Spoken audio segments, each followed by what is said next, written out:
बिहार विधानसभा से सबसे बड़ी खबर, और वो सबसे बड़ी खबर क्या है कि अब आरक्षण का दायरा बढ़कर 75% हो गया है। यानी कि बिहार में आरक्षण का कुल दायरा अब 75% है। इस बात का ऐलान बिहार के मुख्यमंत्री नीतीश कुमार ने किया और यकीन मानिए यह एक ऐसी खबर है जो भारतीय राजनीति की दिशा को मोड़ सकती है।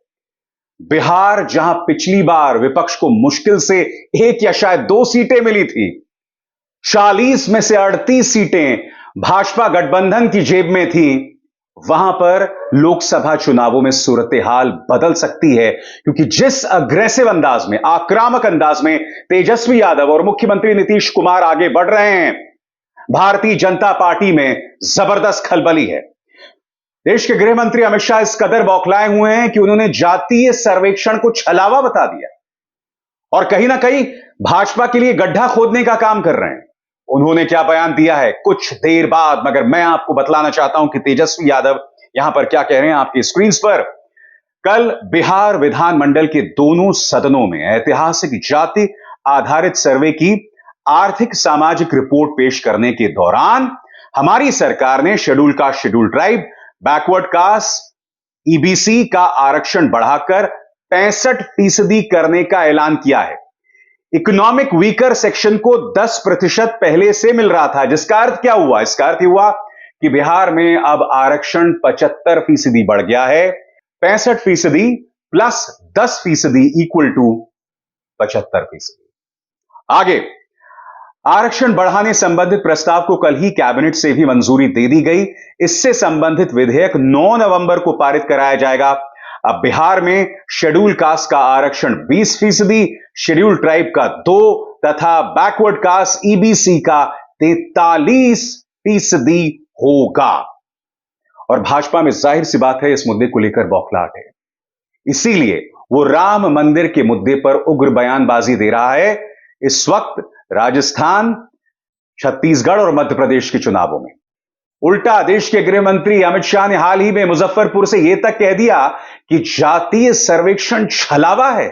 सुनिए वो क्या कह रहे हैं। जितनी जिसकी आबादी इतनी उसकी हिस्सेदारी।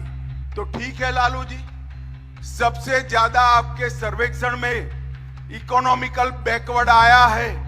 क्या आप घोषणा करोगे कि इंडी एलायंस का मुख्यमंत्री अति पिछड़ा समाज से होगा? इसकी क्या आप घोषणा करोगे? लालू जी मेरी बात का जवाब दे।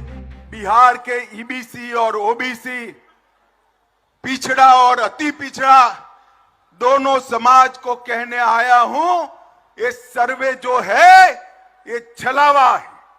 हमने इसका समर्थन किया था, मगर हमें नहीं मालूम था लालू जी के दबाव में यादव और मुस्लिमों की संख्या बढ़ाकर अति पिछड़ा को अन्याय करने का काम ये नीतीश कुमार और लालू करेंगे। अब स्वाभाविक सी बात है दोस्तों, यहां पर देश के गृह मंत्री का निशाना यादव और मुसलमानों पर है।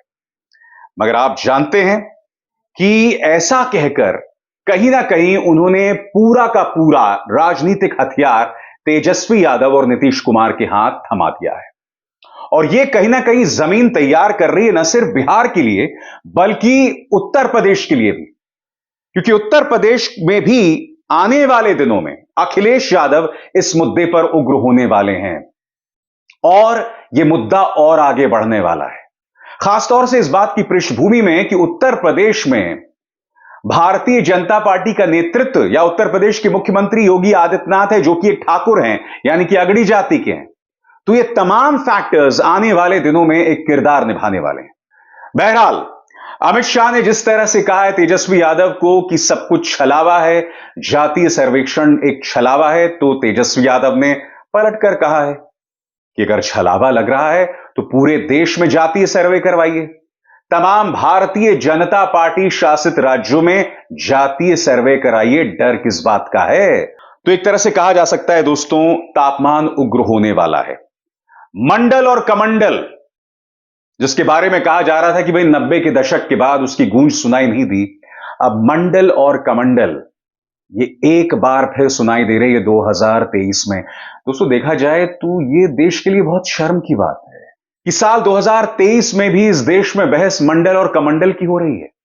यकीनन जातीय तौर पर जो ज्यादतियां हुई हैं पिछड़े वर्ग के लोगों के साथ, उसे संबोधित किया जाना चाहिए और जातीय सर्वेक्षण उस दिशा में एक अहम और सार्थक कदम है। मैं उससे इनकार नहीं कर रहा हूं। मैं चुनावी नैरेटिव की बात कर रहा हूं, मैं चुनावी संवाद की बात कर रहा हूं कि इस देश में 2023 में भी हम जातियों में आकर सिमटे हुए हैं, मंदिर में आकर सिमटे हुए हैं, जबकि आप और हम सब जानते हैं कि इस देश में ढेरों मिसालें हैं जब जातीय तनाव पैदा होता है तो उसका क्या असर पड़ता है। राम मंदिर के नाम पर आपको याद है कि अडवाणी जी की राम रथ यात्रा जहां जहां से गुजरी थी वहां दंगे हुए थे और 1990 से लेकर 1993 तक कम से कम 2500 लोगों की मौत हुई थी, जो अपने आप में बहुत ही शर्मनाक है। काश इस देश में हम मुद्दों पर रहें, मगर भाजपा को लगता है कि भाई जब तक हम भड़काऊ मुद्दों की बात नहीं करेंगे हम सत्ता तक कैसे पहुंचेंगे, और वही भाजपा के नेताओं के तेवर में दिखाई दे रहा है। अभिसार शर्मा को दीजिए इजाजत। नमस्कार। स्वतंत्र और आजाद पत्रकारिता का समर्थन कीजिए, सच में मेरा साथी बनिए। बहुत आसान है दोस्तों, इस ज्वाइन बटन को दबाइए और आपके सामने आएंगे ये 3 विकल्प, इनमें से एक चुनिए और सच के इस सफर में मेरा साथी बनिए।